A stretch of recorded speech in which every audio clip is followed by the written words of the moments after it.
Ditegur laki yang minta izin untuk nikah lagi, Samu lebih menti kebayar kontrakan selingkuhannya ketimbang beli susu anak. Dilam Sartika, warga Kecamatan Ilir Barat 1 Palembang, jadi korban penganiayaan oleh lakinya dewek yang tak terima ditegur.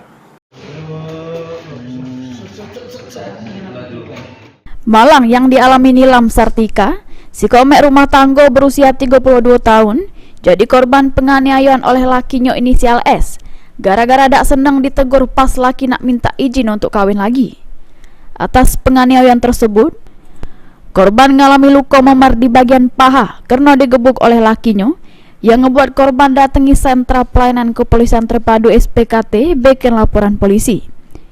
Diungkap ke korban, aksi penganiayaan itu terjadi bukan cuma sang laki nak minta izin nikah siri sama selingkuhannya, melainkan juga pas lakinya lebih milih bayar ke kontrakan selingkuhannya ketimbang beli susu untuk anaknya. Pas ditegur, terlapor tak senang, langsung marah-marah dan nganiayah korban. Beruntung karena dengar teriakan korban, tetangga datang singgol korban langsung dibawa ke rumah sakit. Anak dua. Pada saat hari Minggu tuh ngapa? Dia udah setahun itu Pak.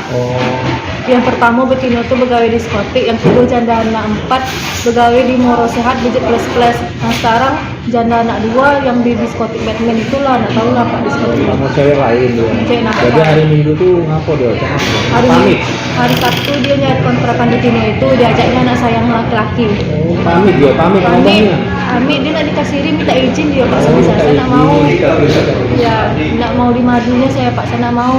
Terus hari Minggu dia nak izin nak bayar kontrakan betina itu. Saya marah Pak, inilah beli susu anak, kamu udah berhenti begawe tambah 5. Ini lagi susu anak, dia marah Pak, aku lah hubungan sama kamu, larang-larang aku katanya. Asal kalau larang-larang aku punya saya Pak. Laporan sudah diterima petugas SPKT. Selanjutnya ditindaklanjuti Unit Perlindungan Perempuan dan Anak PPA Polrestabes Palembang. Heri Wahyudi, PAL TV.